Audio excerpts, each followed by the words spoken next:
Good.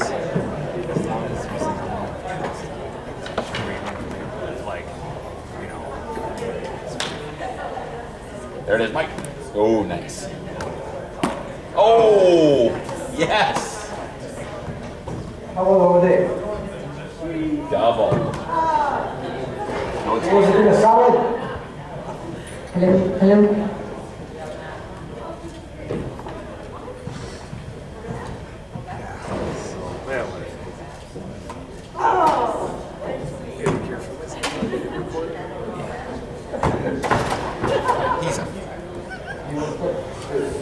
All right, we're ready to start?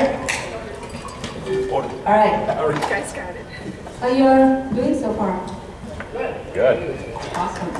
All right, so I'm Neela Vaishnav and I am one of the members of the speaker committee in charge of selecting and processing and all kind of fun stuff with talking to speakers and finally book them and put them here. One of our speakers today is Mike Marco, who is going to be presenting the topic on risk severity analysis, Agile PM. Mike is the founder and CEO of E-Consulting Group, a company dedicated to consulting and training in the field of Agile project management. He's also a founder of the ABOK organization. That's an acronym. Stands for Knowledge, Agile Management of Knowledge, sorry, help me out here. Knowledge, right? The knowledge. It's about knowledge. It's about knowledge of Agile. So it's like, instead of PMI, it's ABOK, right? So Agile Book of Knowledge. Got it, yay! All right. All right, so I couldn't read my own writing. Anyway, so he's here. He's going to enlighten us with all the good stuff about Agile project management. So please help me welcome Mike Marco.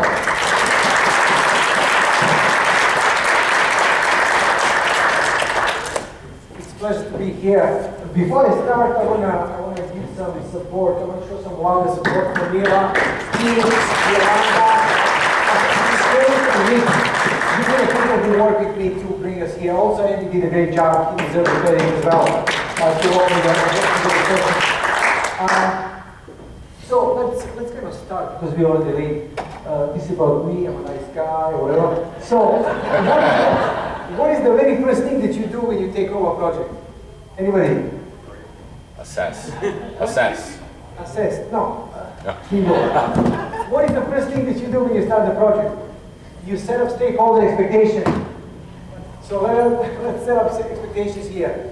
75 minutes, I have 80 plus slides. This is a hands-on presentation. I will be going very fast. So it's kind of intermediate, advanced. If you get lost at any moment, that's natural, that's human. It's okay, raise the hand and I'll kind of repeat, try to explain. Let's keep communication going on, right? Again, focus is on a case study that I will be presenting here and doing. You okay with that? Yes. Good, thank you. What is the risk? Definition, anybody? Uncertainty. Okay, I like that. Something else. Is it risk good or bad? It could be either. Yes. Risk can be positive or negative. And risk is any unexpected event that can have a positive or negative impact. Negative risks. Our poor attitude toward collect requirements process. We don't define specs, right? Then we don't have expertise to do things. But behind all of this is poor communication. Why? I didn't ask my end user the right question, and he didn't know how to explain to me what he wants. Or maybe he doesn't know what he wants, which is lack of expertise. Or maybe I don't know how to do things, which is lack of expertise. Either way, it's kind of behind it. Both of these is poor communication. What is the positive risk that I look on my project? Innovation and change. Innovation and change, and I should support it. As a matter of fact, every time we have kind of negative risk, there must be some challenge, the change, the innovation that we can bring to the team, to the project, to push forward. Okay. I do a lot of maturity assessments, and when we assess the risk side of some organization that we work with, we find out that 65% of them have some kind of project management, risk management in place, right? 55 run risk analysis all the time. 56% have a risk log or risk register, risk catalog, at least issue log or something. 38% complete projects on time, 62 on budget, and 72% on scope. And only 45% of the companies use earned value analysis. Now, when I say earned value analysis, you can do earned value analysis in traditional management, which means money, and you can do earned value analysis in Agile, which means hours or points, which is also money. You okay with that, right? Let me ask you, how many of you are using Agile? And how many of you are using traditional project management? Alright, so majority traditional project management. So what do you think, that Agile will replace traditional management? What do you think? How many of you think that traditional project management will go away? As long as there's a humankind around us, we will have a traditional project management needs and Agile needs and all other needs to get things done. As a matter of fact, I think that your project managers should be Agile project managers. In other words, you have to have a toolbox with all these tools and techniques available to you, and you just reach out to the tool or framework as you need. I manage projects that involve construction, mechanical, electrical, software components, and we put them all together. Projects are sometimes between 12 to 18 months. So for me to say I'm going to be Agile, that means I won't be able to talk to my construction guys. But what I want to do is to develop or pick up tools from Agile that I can use in construction, and I want to pick up tools from construction that I can use in my IT part of the project. Okay. How many of you use risk? You have a well-developed risk management framework at your organization? 3 out of 100. Okay, good. So here is the question with that. We do risk management, but we use it a mental note, which is kind of funny to me because I'm a foreigner. When I came to this country, I was doing some assessment and asked, where did you give this information? And the guy told me, I keep it as a mental note. So I go home and I call a friend and I say, listen man, I know what's magnetic tape, I know what's a server, I mean, what kind of device is a mental note? He says, no, it's in the head. So you see, we do risk analysis, but we don't follow it in a proper way. We gotta have kind of formalize it and use the right tool. All right, in terms of life cycle related to risk management, we have a traditional one from the PMI that we follow and some other, like a PRINCE2, etc. So you start with the risk planning, risk identification, risk analysis, risk response, risk monitoring, controlling, and then I also think that we should do something that's called risk retrospective, which means like when we finish a task, iteration, reach milestone, whatever, it doesn't matter if it's a traditional or it's an Agile environment. When you reach a certain point, you gotta go back to the team and do some retrospective. I see on many occasions that we have this tremendous knowledge that we obtain or gain throughout the project, and at the end we just walk away. What is the most expensive error that you repeat? Same with the risk. You don't learn from your negative risks, and they're just repeating again and again. And every newcomer to your organization, since there is no historic records, he's going to repeat the same error or same risk. So in other words, retrospective is a point when you create a lesson learned for your future projects or iterations or milestones. Objective is to benefit from positive and eliminate negative risks. Why do I want to point this? When you go to the companies, they say, oh, we have a risk response for negative risk. That's not enough for me. I want them out. I want them out. PM stands for project manager. In my case, stands for paranoid man. So when you tell me there is a risk, I want to see how can I get rid of that risk. I don't even think about it. So we should be always proactive in terms of risk, negative risk. All right, this is from feedback. Just give them credit for that. How many, you heard that in 2018, PMI will issue a feedback and it will include Agile as well. How many of you think that's the right step to do? Statistically. Is there any, that's a clear path, right? You're going to merge the two, right? Okay, good. I think it's a challenge, but I look forward to that book. All right, some of the tools and techniques that we will cover today is team velocity analysis, white band Delphi, tornado diagrams, decomposition, risk timeline, risk expected value, severity analysis, etc., etc. All right. So when you look at the workflow, we're supposed to plan for risk, right? We have to have a risk management plan. What entity within your organization should have a risk management plan? Who's supposed to develop a risk management plan within your organization? Everyone. That's politically correct. It doesn't go. Which entity will have a kind of procedures, help you guide through the projects, etc.? PMO, Project Management Office. They're supposed to have a kind of plans in place, support documentation, training manuals for project managers how to get things done. Okay? So when you reach out to the PMO has a list of projects. You say, hey, listen, I want to plan some risks for my project. What do I do? Here's a risk management plan. Risk management plan is a document that's supposed to include risk categories, symptoms, triggers, probabilities, impacts, historic records about the risks within your organization based on previous projects, something that you can benefit from. Okay, so let's talk a little bit about risk categories. Do you group risks in your organization? How do you do that? By the way, do you have risk management plan in place? Do you understand me? Typically by project. By project. Good. Do you understand or I'm too fast? Am I too fast? May I suggest something? Yes. I'm horrible at it. Could you put your mic in the center so because that way all sides can hear you well? Absolutely. I'm sorry.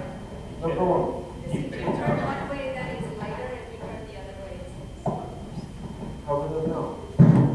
Okay now? yes. Okay. Do you understand what I'm saying? Okay. Okay, so PMO is supposed to give you a risk management plan. You open a risk management plan and say, here are the categories that you can see on your project. These are the probabilities and impacts. These are the historic records that you can use on your projects. And then if your project is a little bit different than the previous one, you're supposed to feed information from your project after risk retrospective into the risk management plan. So that's a circle that we have to go through. As you can see here, we go to the risk management plan, we develop risk log, we outline the risk triggers, symptoms, we plan for the risks, we go to execution, we monitor control, we do retrospective, and we circle back to risk management plan. Where is the highest risk, at the beginning or at the end of the project? Why? We don't know what's going to happen, right? So, here is a sample template of the risk management plan. Okay. What's the WBS? I'm sure you know. Why did I put WBS in red? Why did I put in red? It's a typing error or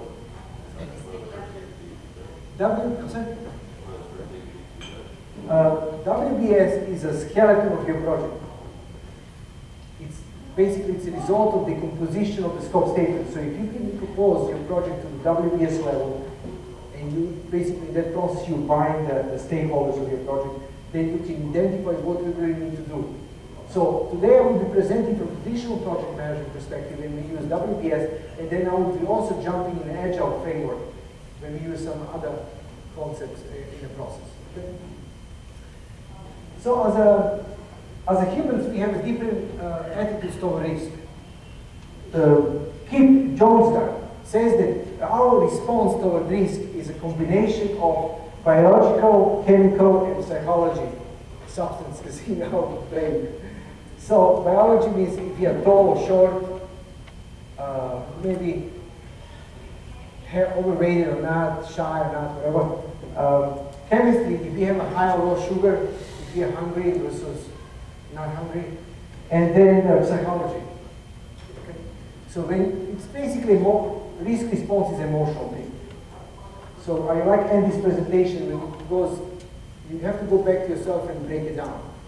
So even when you respond to the risk, break it down and see what's going on. Is that on the surface or there is something underneath that we have to go deeper? to analyze. Also, risk management or risk responses is an emotional thing. So you got to be aware of it. What is the risk avoider? He only looks for the positive impact of the, for the negative impact of the risk. So he just want to see how much he can lose or pay extra for that given risk. Risk taker is the person who always looks for the positive impact of the risk. And the risk neutral person is the person who has the same attitude and pretty much doesn't want to engage in the risk analysis. So which person, which personality you don't want to see in your project? Risk avoider? Risk neutral.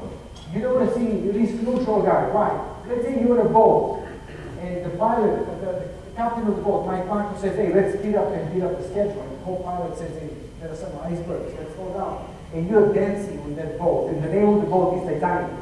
So what do you want to be? Risk taker, risk avoider, risk neutral. No, you better take a side. Risk neutral people don't care. They really don't care for success or failure of your project.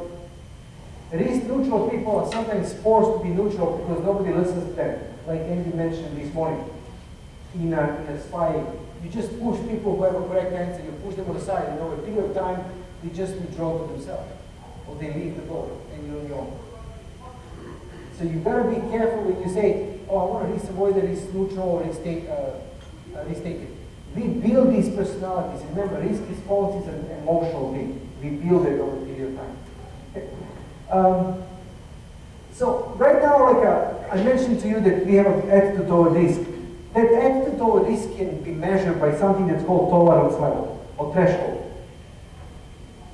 Tolerance level or risk threshold is how much risk can we take on our project.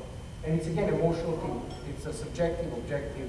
Depends on if I had ice cream or chocolate. If I had a chocolate, I really don't care. You can do whatever you want. I mean, if I'm hungry, then probably I'm going to be very sensitive on whatever you say. So we got to be aware of that. If you don't mind, just write down on a scale from 1 to 10, what is your risk tolerance level? How much risk can you take on your project? 1 means like I cannot take anything, and 10 you can take a lot.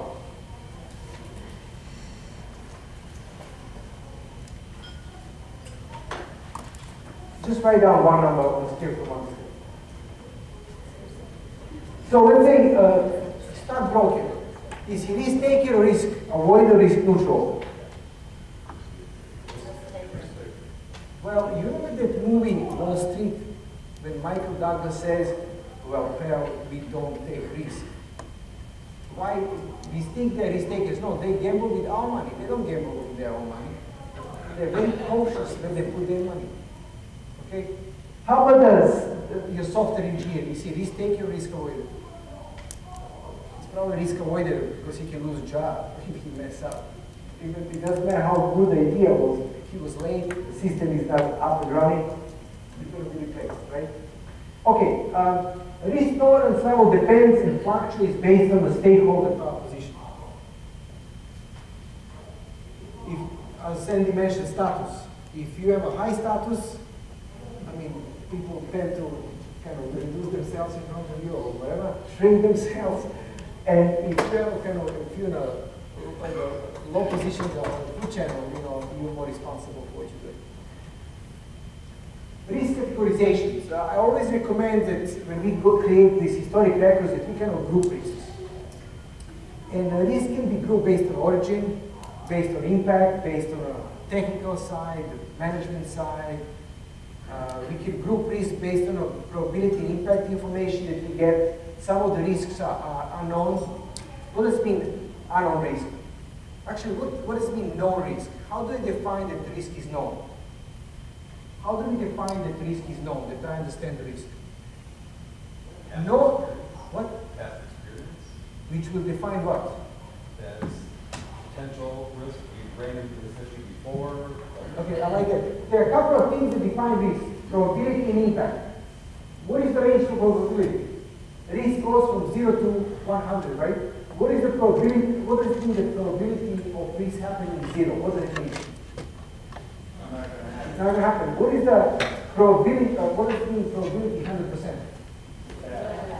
So it's not risk, it's reality. But then, based on my risk tolerance level threshold, I may say that if probability of this happening is more than 20%, I consider that reality. That depends on the industry that you work with. When I work for the air defense, there is no probability of 20% that the plane will fail down in pieces, right?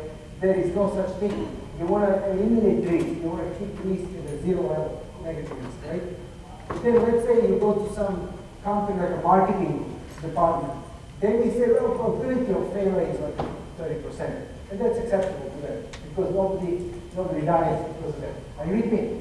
So depending on enterprise environmental factors, depending on your risk tolerance level, your emotional state, you respond to the risk differently. And you can see the same risk from different perspectives, one day versus another. Okay, no risk, that means you know probability and impact.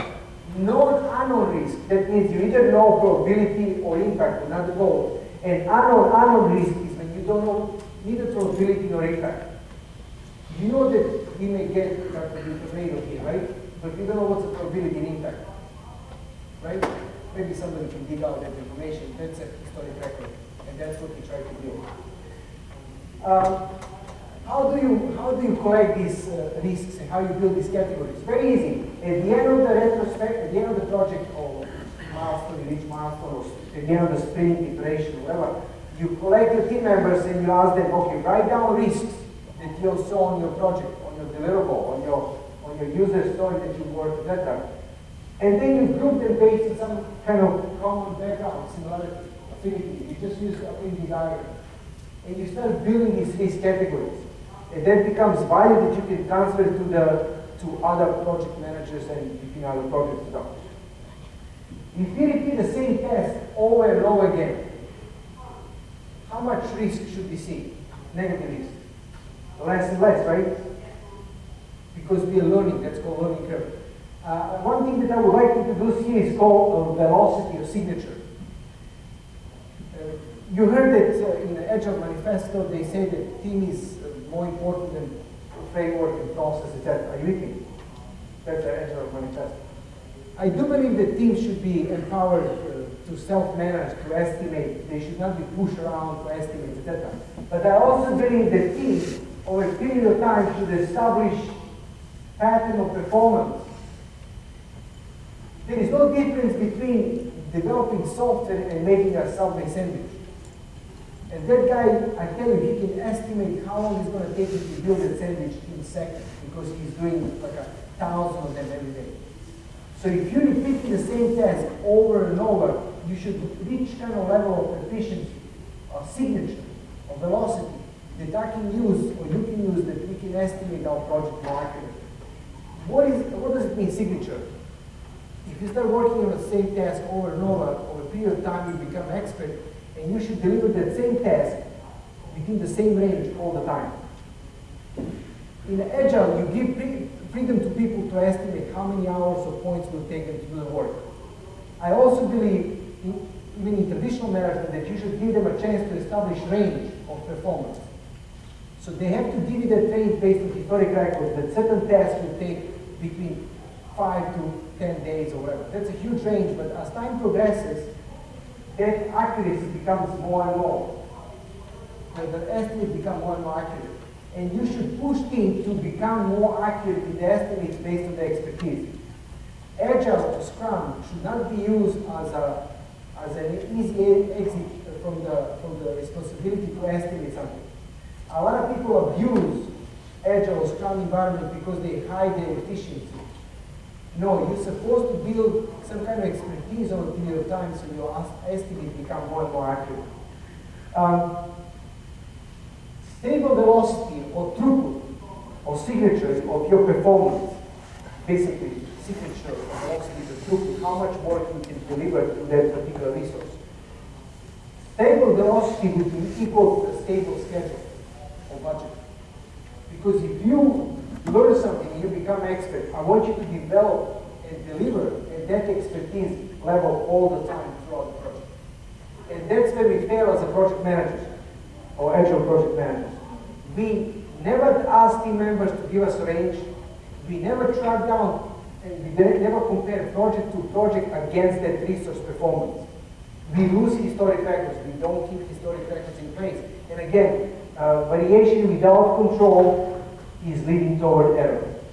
And that's variation in this case, variable that will vary is a team performance. Alright, so again, we establish the trades with the team members. I never tell team members this will take you 10 days or 10 hours to do it. They have to tell it to me. They have to estimate. It's their own project. They have to buy into this effort as much as I do. But again, as the time progresses, we both learn and we become more proficient in our estimate. What happened to the risks? What risk will increase or decrease toward the end of the project? Technical risk will decline or decrease toward the end of the project. As more and more things we do, less and less things to worry about. On the opposite side, we have a resource of financial risk. That risk will tend to increase. Because as we put more and more money into the project, if things break in the end, then we lost all that money. Also, if we don't engage team members in the right way, we may lose some of those stars team members. They may walk away from our project. You remember that guy who's in the beginning very active and then he withdraws and he becomes neutral and then he just withdraws from the project. And you lose that person just because you didn't engage that person in the right way. Alright, now all of that and our engagement with the risk is directly related to the nature of the project.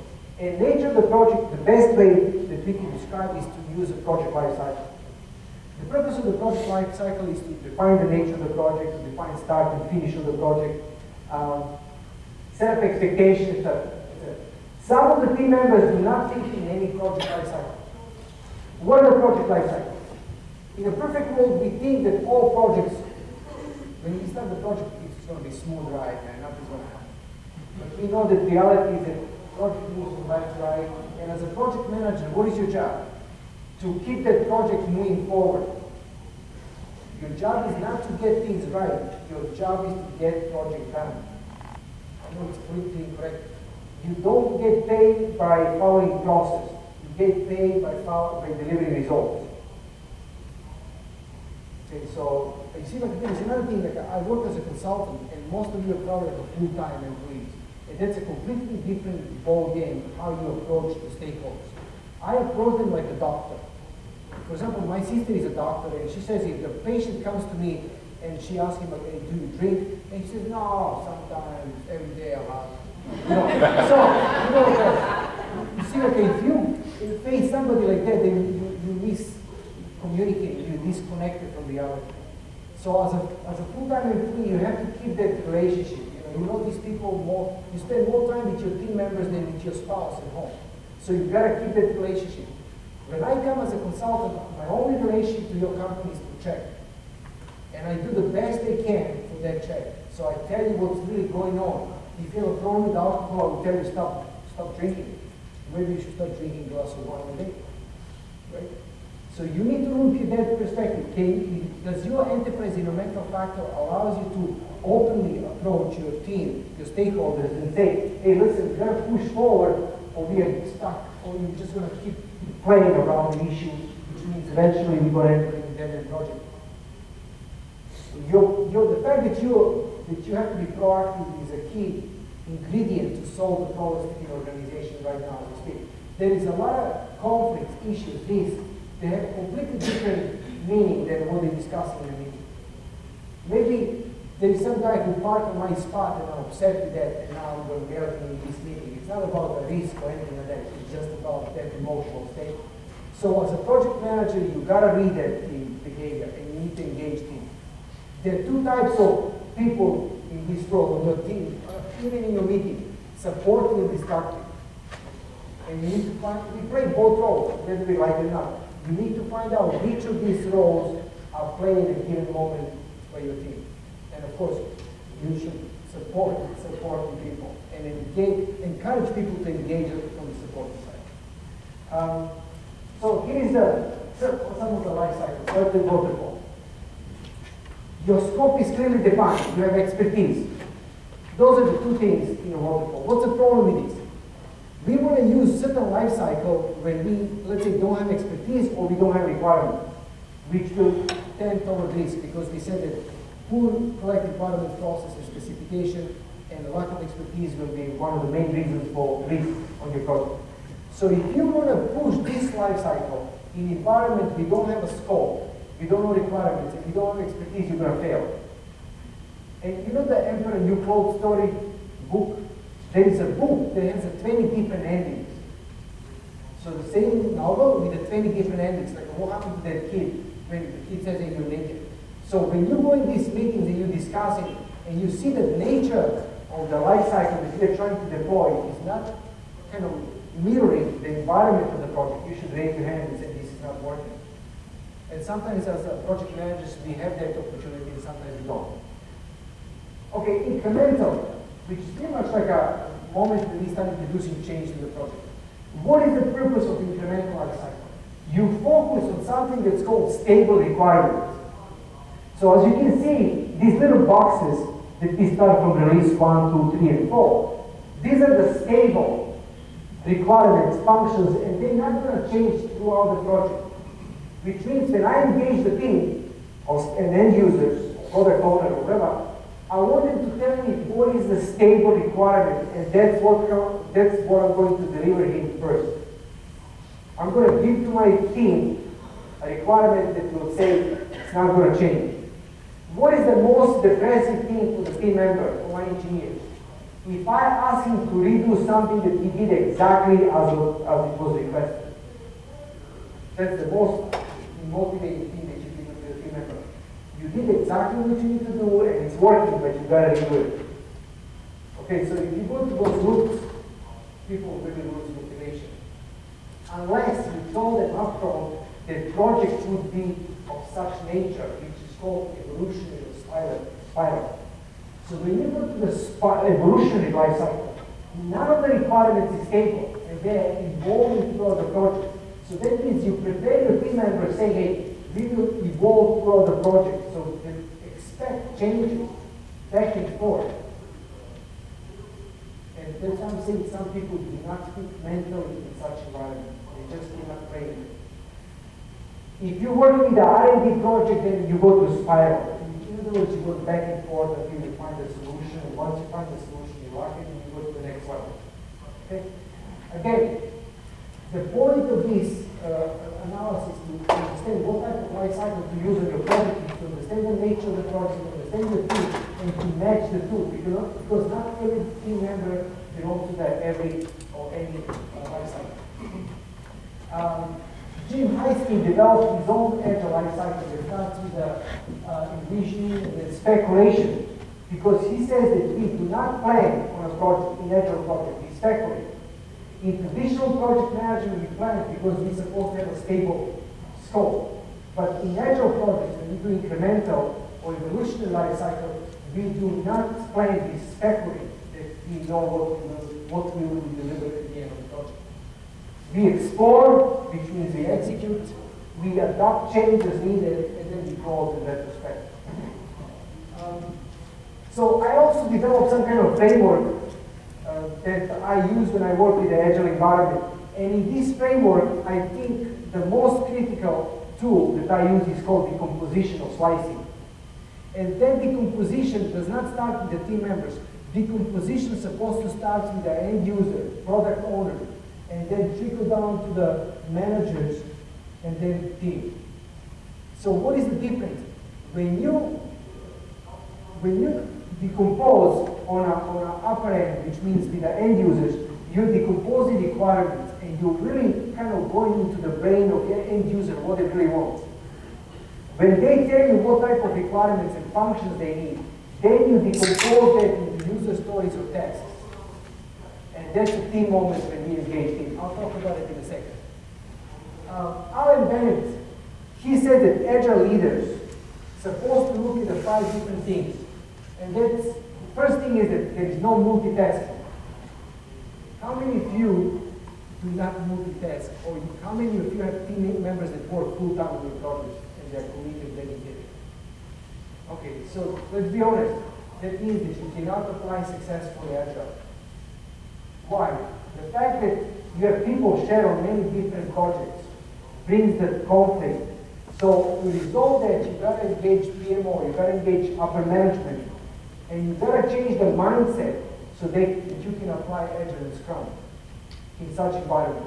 You see that a lot of companies say, oh, we are Agile because CEO says we are Agile, but you know, they're still heavy traditional management organization. Maybe like a one unit all day is like Agile, they're trying to do something. Having a stand-up meeting means nothing. The most important thing is that you develop philosophy, that you change the mindset of all stakeholders to engage in such content. I strongly believe that the organization should be open to any framework as needed to get things done. Again, traditional management or Agile. Second thing is flow delivers. What does it mean? You always push things forward. You never get stuck on the issue. If I am a team member and I pick up user story or task, and I find out I cannot do it, what do? I put it back on a task board. Somebody else can pick it and do it. Are you with me? No stress, nobody gets fired. You learn. You always push forward. You work with the things that are stable, things that you have expertise. He also mentioned that team size matters. What is the ideal team size for given iteration or task or whatever? Anybody? 9. Who said it? Okay. So it is 9. 9 to 11, but 9 is a good number. So take a look. When you start this process of decomposition, you decompose your requirements, and they come to me as a team, as a project manager. I have to decompose that to give to my team members, and I should have this number in my head that my workload at a given time should not involve more than 9 or 11 people, because outside that I'm losing track of it. Okay, that's why time boxing is very critical for Agile project managers. What is a time box? A fixed period of time that you will use to deliver the project. Okay, and usually it's like 2 to 4 weeks. So we should decompose our scope into efforts that are equal to 2 to 4 weeks in duration. He also mentioned that we need to let people have self-manage themselves. That's only possible if you have expertise. If you don't have expertise, you cannot self-manage. You cannot allow people to self-manage themselves. And then they can self-manage themselves if they know what we're supposed to do. If I have expertise, but we don't know what we're supposed to do, then again, I have to micromanage these people.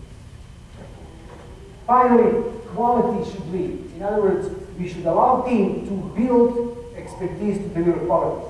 But over a period of time, let's say 2-3 months, they should be locked up in that range of performance, and they will always stay in that range. Let's say, how long is it going to take you to develop that particular test plan? 2 hours. I want you to do it in 2 hours every time we are repeating the same test. So I can use that number when I'm projecting or when you're planning with me how long it's going to take us to do certain amount of work. I mean, certain type of work. All right, it's a question now. 40 minutes gone already. How much is what is the purpose of project life cycle? Why do we need project life cycle anyway? We don't need it at all. I like you nice people, I can say whatever, you just quiet. Doesn't matter if this doesn't make sense or bring a paper.